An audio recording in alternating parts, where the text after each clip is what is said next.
Good morning भाई लोग। देखिए, हम सब पिछले क्लास में भारत में आने वाले पुर्तगाल के बारे में पढ़े थे। क्या कि कौन पुर्तगाल, किस प्रकार मतलब पुर्तगाल भारत में आगमन हुआ। उसके बाद आज हम सब देखने वाले हैं, जैसे पुर्तगाल तो हमने बताया कि पुर्तगाल भारत में आते हैं। आने के बाद यहाँ बहुत सारी फैक्ट्रियाँ, बहुत सारे पुर्तगाल भी आते हैं, लेकिन बट जो पुर्तगाल महत्वपूर्ण थे वो हमने आपको बता दिया। बट जब ये कंपनी की स्थापना करते हैं तो उसको संचालन करने के लिए वायसराय की नियुक्ति किया जाता है, जो कि इसमें हम सब ये देखेंगे कि पुर्तगाल में निम्नलिखित कौन सा वायसराय है जिन्होंने यहाँ आकर कुछ कार्य किया। उसी महत्वपूर्ण वायसराय के बारे में हम सब पढ़ेंगे। तो सबसे पहले पुर्तगाली वायसराय, जो कि प्रथम कौन आया था, नंबर पहला में प्रथम पुर्तगाली कौन आया था। आपसे क्वेश्चन ये पूछेगा कि भारत में बनने वाला प्रथम पुर्तगाली वायसराय कौन था। क्या भारत में बनने वाला प्रथम पुर्तगाली वायसराय कौन था, जिसका हम सब क्या नाम लेंगे, कल भी बताए थे इसका नाम फ्रांसिस्को डी अल्मीडा। क्या बताए थे, जो कि फ्रांसिस्को डी अल्मेडा। प्रथम पुर्तगाली वायसराय कौन, फ्रांसिस्को डी अल्मेडा है, जो कि प्रथम भारत का पुर्तगाली वायसराय बना। देखिए, ये बनते हैं 1505 ईस्वी में, और 1505 से लेकर 1509 ईस्वी तक ये भारत का वायसराय के रूप में रहते हैं। जो कि देखिए, इसका हम सब कार्य भी किए थे वर्णन। देखिए, इनका उद्देश्य था, जब इन्हें वायसराय बनाकर भारत में ये वायसराय, जब पुर्तगाली वायसराय बने तो इनका उद्देश्य था सिर्फ क्या, शांतिपूर्ण व्यापार करना। क्या, शांतिपूर्ण व्यापार करना। बस इनका यही उद्देश्य था कि हम भारत के साथ शांतिपूर्ण व्यापार करें। जो कि देखिए, ये एक नीति अपनाते हैं, एक क्या अपनाते हैं, नीति अपनाती हैं, जिस नीति का कहा जाता है क्या, ब्लू वाटर पॉलिसी। क्या, ब्लू वाटर पॉलिसी। मतलब आपसे क्वेश्चन इस प्रकार पूछा जाएगा कि ब्लू वाटर पॉलिसी किसने अपनाया, तो कौन, फ्रांसिस्को डी अल्मीडा। आपको नाम सिर्फ याद रखना है इसका, क्या, फ्रांसिस्को डी अल्मीडा। मतलब अल्मीडा का ही आपको नाम सिर्फ याद रखिए, क्या, अल्मीडा। मतलब ब्लू वाटर पॉलिसी किसने अपनाई, अल्मीडा ने अपनाई। देखिए, या इसे ही एक और बोला जाता है शांत जल नीति। क्या, शांत जल नीति अपनाई कौन, अल्मीडा ने। शांत जल नीति कौन अपनाई, अल्मीडा ने। देखिए, यही है जो 1508 ईस्वी में एक युद्ध हो जाता है, जो कि मुस्लिम उधर रहते हैं। क्यों, संयुक्त मुस्लिम नौसैनिक। क्या, संयुक्त मुस्लिम नौसैनिक, इनसे इनका युद्ध होता है। जो कि ये संयुक्त मुस्लिम नौसैनिक में रहते हैं कौन कौन रहते हैं, गुजरात के प्लस मिस्र के लोग प्लस तुर्की के। ये सब के साथ 1508 ईस्वी में एक क्या होता है, युद्ध होता है, जो कि इसमें विजय किनका होता है, Francisco de Almeida. Francisco de Almeida का क्या हो जाता है, विजय होता है। देखिए, अब हम सब फ्रांसिस्को डी अल्मीडा कहाँ तक, 9 तक बताएं, तो 8 तक तो हम सब इसका कार्य कर लिए। 9 में तो कोई और आएगा वायसराय। देखते हैं, इसमें से ज्यादा क्वेश्चन नहीं पूछा जाता है कि अल्मीडा ने कैसी नीति अपनाई, शांत जल नीति, ब्लू वाटर नीति, या इनका उद्देश्य क्या था, शांतिपूर्ण व्यापार करना। वायसराय कब बने, 9 से 5 तक। प्रथम वायसराय पुर्तगाली कौन, फ्रांसिस्को डी अल्मीडा। इतना ही question.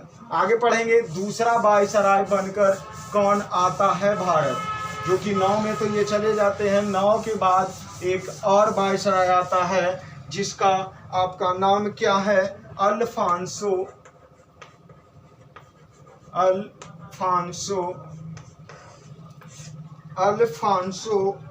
De Albuquerque. Alfonso de Albuquerque, जो कि दूसरा वायसराय ये बनता है। क्या माँ बाबू? दूसरा बनता है viceroy Alfonso de Albuquerque. Albuquerque जो कि बनते हैं, ये रहते हैं आपका कब से? वो रहा था कब से? अल्मीडा 1509 से ये 1515 तक के वायसराय रहते। 1509 से 1515 तक के वायसराय भारत का रहता। देखिए इनका भी बहुत महत्वपूर्ण कार्य होते हैं जब ये वायसराय बनकर भारत आते हैं। देखिए यह सबसे पहले फैक्ट्री, पुर्तगाली फैक्ट्री का स्थापना कहाँ हुआ था? जो कि कोचिन में हुआ था। इसका यह मुख्यालय बनाता है, जो कि कोचिन में जो फैक्ट्री की स्थापना होती है, तो अल्बुकर्क ने वहाँ क्या बनाया? कोचिन में मुख्यालय बनाया। कोचिन में मुख्यालय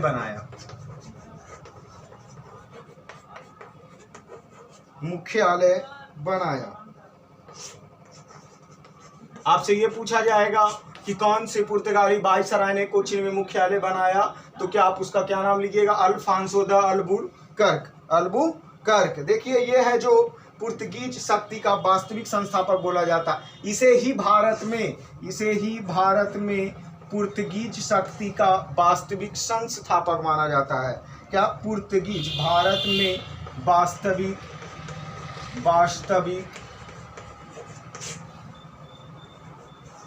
पुर्तगीज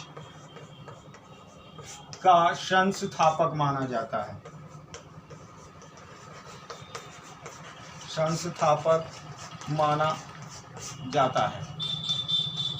मतलब वास्तविक संस्थापक पुर्तगीज का कौन? तो अल्फांसो द अल्बुकर्क। देखिए 1510 ईस्वी में यह जो कि अल्बुकर्क ने 1510 ईस्वी में, कब?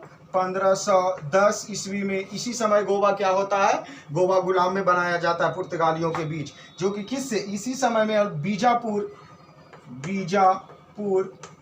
1510 ईस्वी में बीजापुर के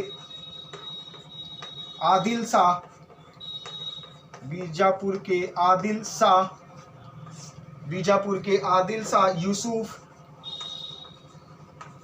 सुल्तान, बीजापुर के, यहाँ आप देखिए कि बीजापुर के आदिल शाह यूसुफ सुल्तान से गोवा जीता जाता है। गोवा क्या होता है? जीता जाता है। देखिए तो आपसे क्वेश्चन इस प्रकार पूछे जाते हैं, गोवा गुलाम कब हुआ? 1510 ईस्वी में, जो कि किससे जीता गया था? तो बीजापुर के आदिल शाह यूसुफ सुल्तान से गोवा जीता जाता है। लेकिन देखिए 1510 ईस्वी में गोवा जीता जाता है, लेकिन भारत आज़ाद होने के बाद भी, ये बहुत समय के बाद आज़ाद होती है। कब? 1961 ईस्वी में गोवा आज़ाद होता है। मतलब भारत 1947 में ही हो गया स्वतंत्र, लेकिन गोवा 1961 ईस्वी में स्वतंत्र होता है। और सबसे पहला भारत का कौन सा जगह है जो कि अंग्रेजों या पुर्तगालियों के गुलाम बना? तो 1510 ईस्वी में गोवा। देखिए आगे हम सब बढ़ते हैं। क्या अल्बुकर्क है जो एक युद्ध, और विजयनगर का जो एक शासक है, कौन? कृष्णदेव, उनसे भी एक किला बनाने का ये मांग करते हैं। देखिए अगला क्वेश्चन हम सब पढ़ते हैं। क्या अल्बुकर्क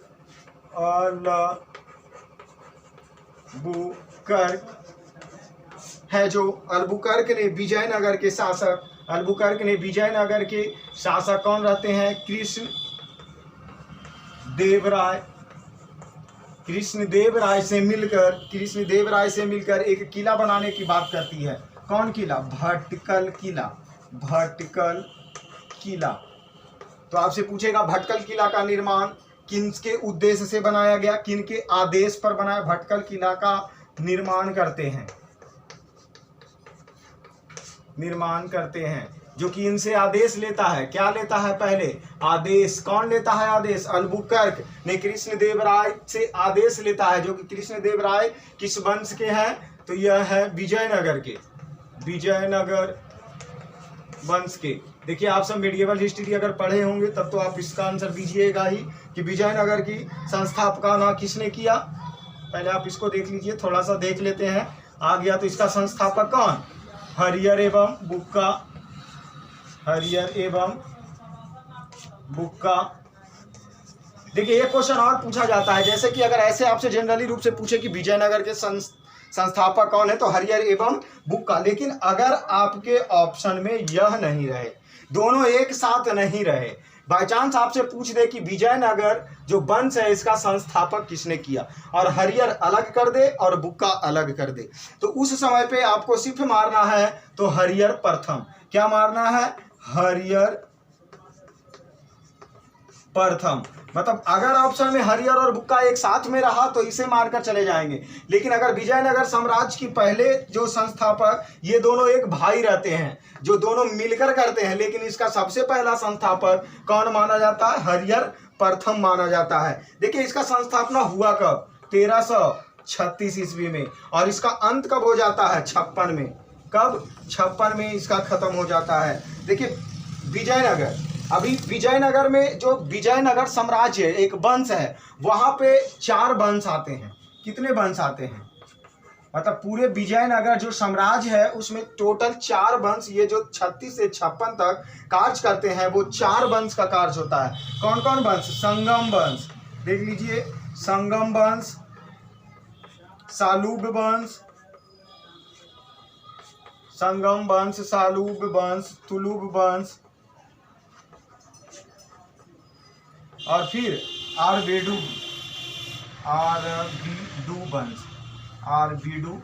वंश। देखिए ये हरियर और बुक्का रहता है वो संगम वंश का रहता है, ये रहते हैं संगम वंश के। अब बात आई कृष्णदेव राय। कृष्णदेव राय जो रहते हैं वो तुलुब वंश के रहते हैं।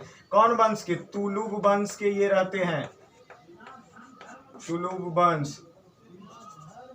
तुलुब वंश के ये रहते हैं कृष्णदेव। किस वंश के? विजयनगर साम्राज्य के किस वंश? तो तुलुब वंश। देखिए विजयनगर साम्राज्य के प्रतापी शासक, मतलब प्रतापी राजा भी इसे बोला जाता था। पूरे विजयनगर साम्राज्य के सबसे प्रतापी राजा कौन? तो कृष्णदेव राय। प्रतापी राजा थे कृष्णदेव राय जो थे कि प्रतापी। ये देखिए बनते हैं 1509। कब बनते हैं ये? 1509 ईस्वी से 1530 ईस्वी तक। यहाँ कंफ्यूज नहीं होना है। कब? ये 1556, इसको दे दीजिए, तब जाके इसका अंत होता है 1556 में, जो कि 1509 से 1530 तक के कौन? कृष्णदेव राय रहते हैं। देखते हैं आगे। अब देखिए ये विजयनगर किस नदी के किनारे है? क्वेश्चन आपसे पूछा गया है बुक में, बहुत सारे बुकों में। विजयनगर साम्राज्य किस नदी के किनारे है? तो तुंगभद्रा नदी के किनारे है। तुंगभद्रा नदी के किनारे बसा है। तुंगभद्रा नदी के किनारे बसा है विजयनगर साम्राज्य। किस नदी के किनारे? तुंगभद्रा नदी के किनारे। देखते हैं तो यही कृष्णदेव राय से अलबुकर्क ने एक कौन किला बनाने का आदेश लिया था? तो भटकल किला का निर्माण करने के लिए, भटकल किला का निर्माण करने के लिए अलबुकर्क ने किससे आदेश लिया था? तो किससे? कृष्णदेव राय से। कृष्णदेव राय किस वंश से है? तो ये विजयनगर साम्राज्य के प्रतापी राजा तुलुब वंश से हैं, जो कि कब से कब तक गद्दी पर रहे? 1509 से 1530 ईस्वी तक। आगे हम सब पढ़ते हैं पुर्तगाली में, क्योंकि ये तो हिस्ट्री में चले गए हैं कुछ देर के लिए, आप रिवीजन भी हो गया सब लोग का। अब देखते हैं हम सब कि 1510 ईस्वी में इन्होंने क्या किया था? आदिल शाह जो सुल्तान थे, यूसुफ सुल्तान, वहां से इन्होंने गोवा को जीता था। लेकिन बट 10 के बाद 11 ईस्वी में ये क्या करते हैं? 1511 ईस्वी में, 1511 ईस्वी में, क्योंकि पुर्तगाल का बहुत सारे जो विस्तृत आपको वास्तविक संस्थापक या वास्तविक पुर्तगीज भी कहा गया, तो अलबुकर्क को ही कहा गया। देखिए ये दक्षिण पूर्व एशिया, 1511 ईस्वी में दक्षिण पूर्व एशिया की महत्वपूर्ण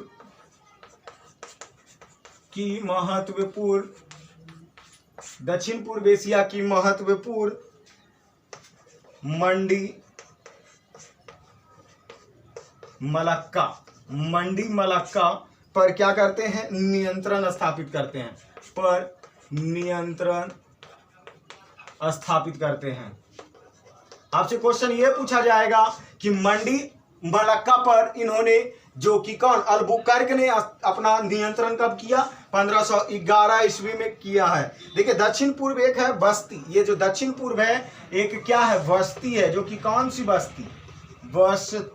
जो कि इसे बोला जाता है संथोमी बस्ती। संथोमी, दक्षिणी पूर्व बस्ती को कौन बस्ती बोला जाता है? संथोमी। भी थी। एक मतलब बस्ती है इसी के तट पर, एक दक्षिणी पूर्वी तट पर एक बस्ती है जिसका नाम है संथोमी बस्ती। देखिए आगे हम सब बढ़ते 1515 ईस्वी में, मतलब 1515 ईस्वी में एक ईसाई, जो कि ईसाई है, जो इनके 1515 ईस्वी में 1515 ईस्वी में प्रथम चर्च का निर्माण ये करते हैं। क्या करते हैं? प्रथम चर्च।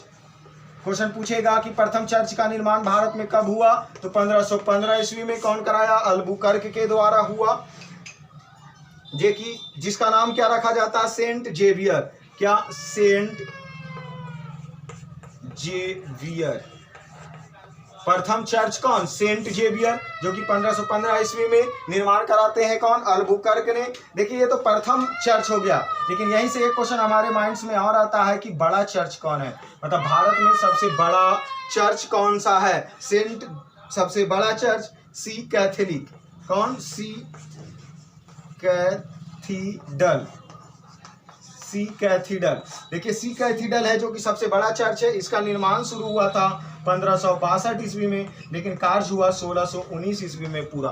तो भारत का सबसे बड़ा चर्च सी कैथीड्रल चर्च, जो कि 1562 से 1519 ईस्वी में इसका कार्य पूरा हुआ। भारत में प्रथम चर्च कब बना? 1515 ईस्वी में, जिनको किनके द्वारा बनाया गया? अल्बुकर्क के द्वारा। उस चर्च का क्या नाम है? सेंट जेवियर चर्च का नाम है। देखते हैं आगे हम सब बढ़ते हैं। देखिए ये अल्बुकर्क है ना, क्या? अल्बुकर्क। ये एक तरह से जितने भी पुर्तगाली लोग रहते हैं, उन्हें भारत में भारतीय स्त्रियों के साथ, क्या? भारतीय स्त्रियों के साथ अपना स्वदेशी बनाए रखने के लिए ये भारतीय स्त्री के साथ पुर्तगाली जो भी आते हैं उन्हें शादी करने का ये देते हैं, प्रोत्साहित करते हैं कि आप जो भी पुर्तगाली व्यक्ति आए हैं वो भारतीय स्त्रियों के साथ शादी करें, ताकि यहाँ हमारा बहुमत लगातार तरीकों से क्या हो जाए? बढ़ता जाए। ये किसका नीति था? अल्बुकर्क की नीति थी कि जितने भी पुर्तगाली व्यक्ति आते हैं वो यहाँ की महिलाओं के साथ शादी विवाह करें, जिससे हमारा क्या प्रोत्साहित किया जाए, विवाह करने के लिए प्रोत्साहित करते थे कि भारतीय स्त्रियों के साथ आप विवाह कीजिए, ताकि आबादी इनका काफी तेजी से क्या हो? विस्तृत हो, और ये भारत पर व्यापार के रूप में कार्य कर सकते हैं। ये किनका नीति था? अल्बुकर्क का। देखिए 1515 ईस्वी में अल्बुकर्क की मृत्यु हो जाती है। 1515 ईस्वी में अल्बुकर्क की क्या हो जाती है? मृत्यु हो जाती है। इसके मृत्यु के बाद कुछ समय तक के वायसराय का यहाँ पद शायद खाली रहता है, बहुत कुछ समय। देखिए इनके ये अल्बुकर्क के समय में ही जो भारत का जल शक्ति रहता है वो काफी मजबूत हो जाता है। पुर्तगालियों के लिए क्या हो जाता है? जल शक्ति मजबूत हो जाते हैं, जल शक्ति मजबूत हो जाता है। मतलब देखिए एक दो गो युद्ध अगर अल्बुकर्क ने जीत लिया तो इन पे भारत पे जल शक्ति इनका क्या हो गया? काफी मजबूत हो गया। इनके बाद आते हैं एक व्यक्ति जिनका नाम है नूनो डी कुन्हा। कौन? Nuno da Cunha. मतलब तीसरा वायसराय कौन बनते हैं? Nuno da Cunha. कौन जी? Nuno da Cunha. देखिए तीसरा वायसराय का हम सब देखते हैं कि कौन बनते हैं? Nuno da Cunha. Nuno da Cunha, जो कि देखिए ये बोले कि कुछ समय वायसराय का अल्बुकर्क के मृत्यु के बाद बहुत सारे वायसराय का पद खाली रह जाता है, जो कि ये बनते हैं 1529 ईस्वी से 38 ईस्वी तक। 1529 से 1538 ईस्वी तक के कौन रहते हैं? Nuno da Cunha. तो तीसरा वायसराय पुर्तगाली वायसराय कौन बना? Nuno da Cunha. जो कि दूसरा कौन था? अल्बुकर्क। पहला कौन था? अल्मीडा।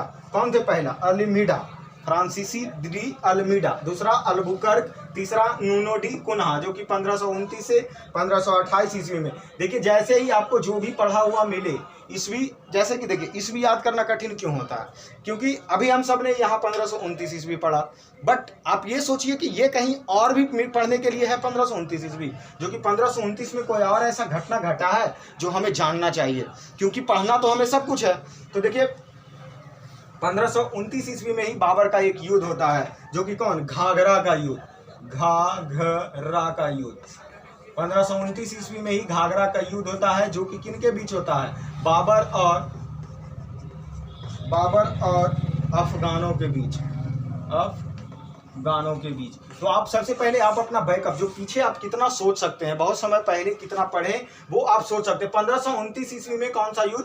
घाघर का युद्ध होता है बाबर और अफगानों के बीच में। तो हम सब आते हैं पहले इधर, नुनो डी कुन्हा, जो कि 1529 से 38 ईस्वी में यहाँ का वायसराय बना। देखिए अल्बुकर्क ने सबसे पहले मुख्यालय कहाँ बनाया था? कोचीन बनाया था। कहाँ बनाया था जी? कोचीन। अल्बुकर्क, अभी हमने बताया कि अल्बुकर्क ने अपना मुख्यालय कहाँ बनाया था? कोचीन बनाया था। लेकिन यह जो है नुनो डी कुन्हा, इसे स्थानांतरित करके कहाँ ले आता है? गोवा लेके चले आते हैं।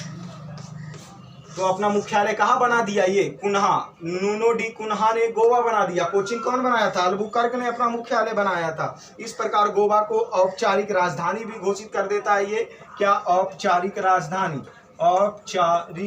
राजधानी घोषित कर देते हैं।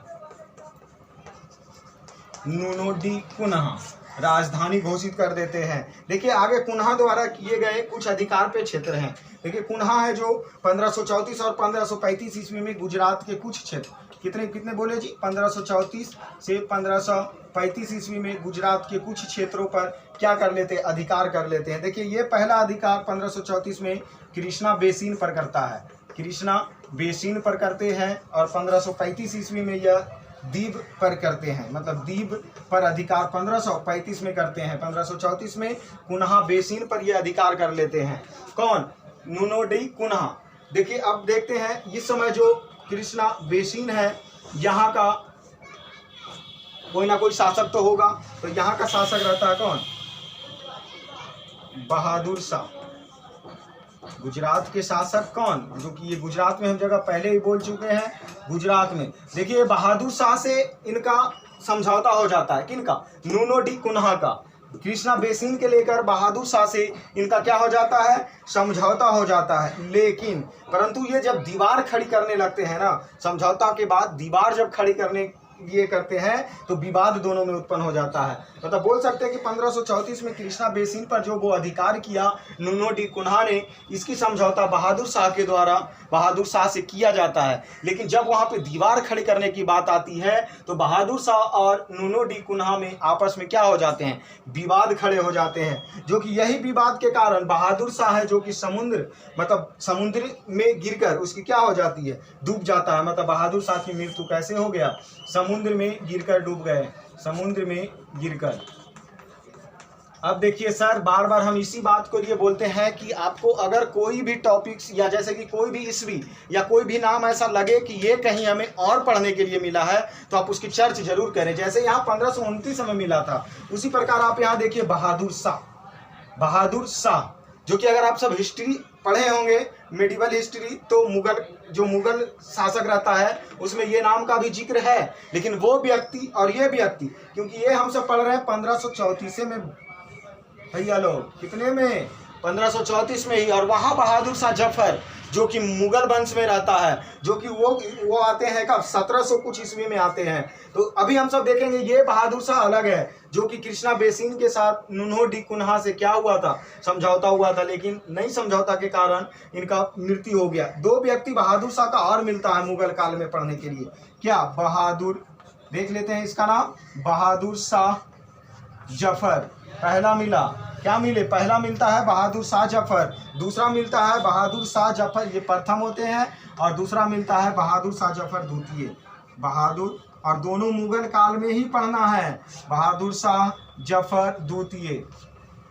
ये दो व्यक्ति अलग अलग हो गए, तीन व्यक्ति, मतलब बहादुर शाह एक तो अलग हो गए जो कि 1534 में ही उनका मृत्यु हुआ, दूसरा 1500 जो कि मुगल वंश में एक हम क्या बोले? बहादुर शाह जफर प्रथम, दूसरा बोले बहादुर शाह जफर द्वितीय। देखिए ये गद्दी पर बैठते हैं कब? 1707 से 1712 ईस्वी तक। कब? 1707 से 1712 ईस्वी तक, 1707 से 1712 ईस्वी तक, जो कि मुगल काल के हैं। ये देखिए उत्तराधिकारी किनका रहता है? औरंगजेब का उत्तराधिकारी रहते हैं, औरंगजेब का उत्तराधिकारी रहते हैं।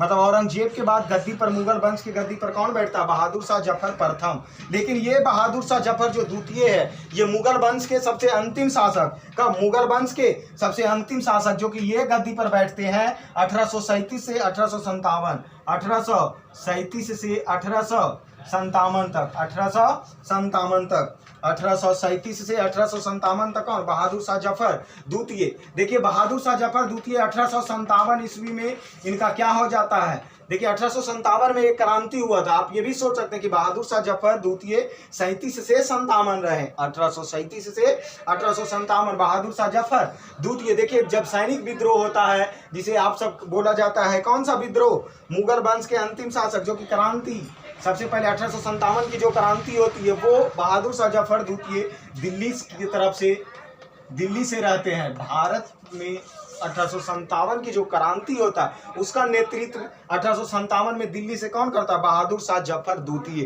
तो यहाँ आप नाम तीनों देख लिए जी कि एक बहादुर शाह है, दूसरा बहादुर शाह प्रथम है, तीसरा बहादुर शाह द्वितीय है।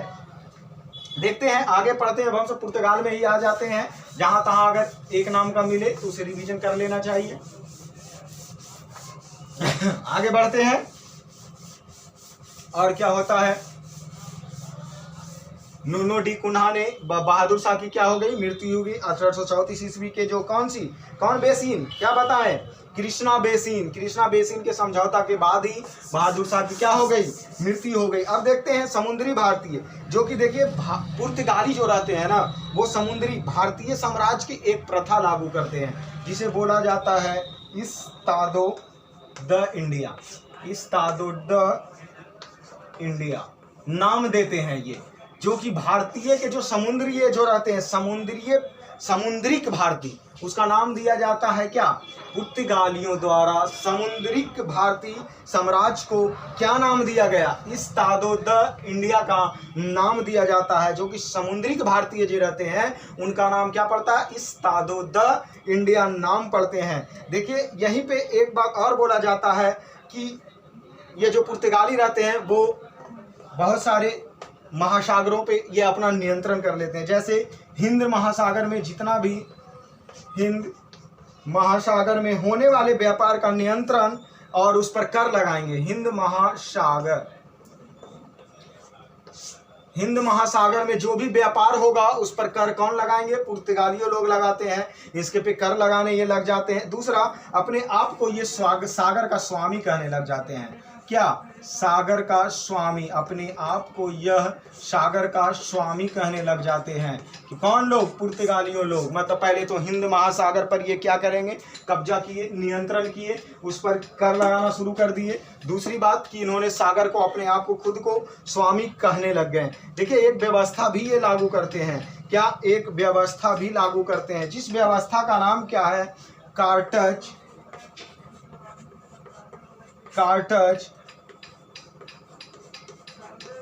आर्मीडा। कार्टज आर्मीडा काफिला आर्डज, क्या? कार्टज आर्मीडा काफिला व्यवस्था। तो पहले तो अपने आप को क्या? सागर का स्वामी कहने लग गए, हिंद महासागर पर इनका नियंत्रण हो गया। फिर एक व्यवस्था लाए, क्या? कार्टज आर्मीडा काफिला व्यवस्था। देखिए ये व्यवस्था है क्या? ये कार्टज का अर्थ क्या होता है और ये काफिला का क्या अर्थ होता है, जो कि आज हम आपको यही अर्थ समझाएंगे। देखिए कार्टज क्या होता है? अर्थात कार्टज का अर्थ ही होता है परमिट लेना।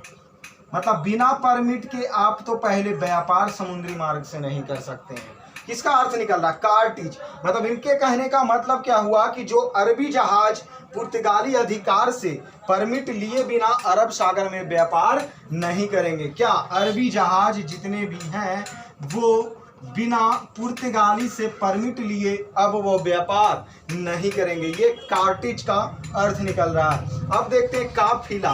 काफिला का अंतर्गत, इसके अंतर्गत क्या होता था कि जो भी जहाज, स्थानीय जहाज का काफिला होता था, जैसे कि कोई भी जहाज अगर सामान लेकर समुद्री रास्ता में जा रहे हैं तो उसका रक्षा करने के लिए पुर्तगालियों अपना एक जहाज और साथ ही भेजते थे। पुर्तगाली जो कि एक जहाज उसके रक्षा के लिए उसके पीछे या उसके साथ भेजते थे, इसे काफिल बोला जाता है। तो देखिए कार्टिज आर्मीडा काफिल व्यवस्था के बारे में आप समझ गए कि जो कि परमिट पहले लीजिए आप व्यापार करने के लिए, फिर परमिट लेने के बाद हमारा एक जहाज जो कि आपके छोड़ने जाएगा, मतलब समुद्री रास्ते में आपको कोई परेशानी ना हो, जिसके लिए उन्होंने काफिला व्यवस्था का निर्माण किया। देखते 1560 ईस्वी में आगे बढ़ते हैं। देखिए इनका व्यवस्था तो इतना तक ही रहा कि कहाँ से कहाँ तक ये गद्दी पर बैठे थे जी। अभी हम सब बताएं 29 से 38 ईस्वी में, लेकिन 1560 ईस्वी में एक काम और होता है जो कि 1560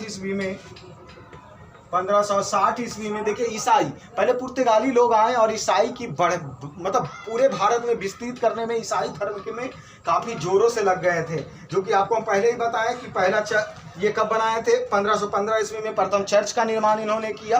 तो 1560 ईस्वी में ये एक न्यायालय की स्थापना करती है जो कि ईसाई धर्म न्यायालय, मतलब गोवा में ही 1560 ईस्वी में ईसाई न्यायालय की स्थापना करती है। ईसाई न्यायालय की स्थापना कब करते हैं? इस न्यायालय की स्थापना गोवा में ईसाई न्यायालय की स्थापना 1560 ईस्वी में करते हैं, पुर्तगालियों के द्वारा किया जाता है। देखिए बोला जाता है कि 1542 ईस्वी में एक संत कबीर जो कि काफ़ी फेमस है ईसाई संत, वो मार्टिन डिसूजा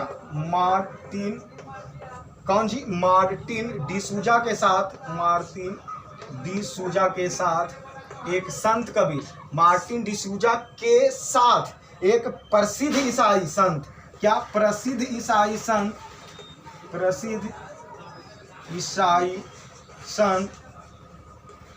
मार्टिन डिसूजा के साथ एक प्रसिद्ध ईसाई संत जेवियर, कौन? संत जेवियर है, संत जेवियर जो कि भारत आते हैं कब? 1542 ईस्वी में। देखिए 1542 बार बार हम बोलते हैं कि जो ईस्वी आप एक बार पढ़ लिए हैं उन्हें आप ये सोचिए कि कहाँ हमें ये मिला है। 1542 ईस्वी में क्या होता है? अकबर का जन्म होता है।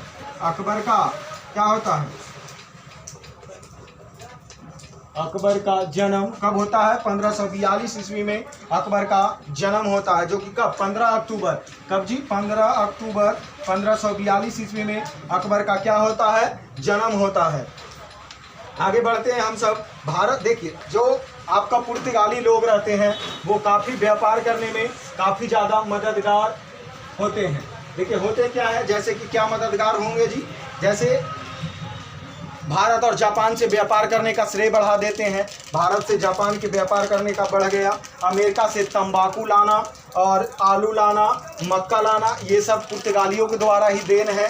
उसके बाद होता है क्या? अनानास, पपीता, बादाम, काजू, मूंगफली, शकरकंद इत्यादि चीज जो कि विभिन्न देशों से लाकर भारत के साथ में व्यापार करते थे।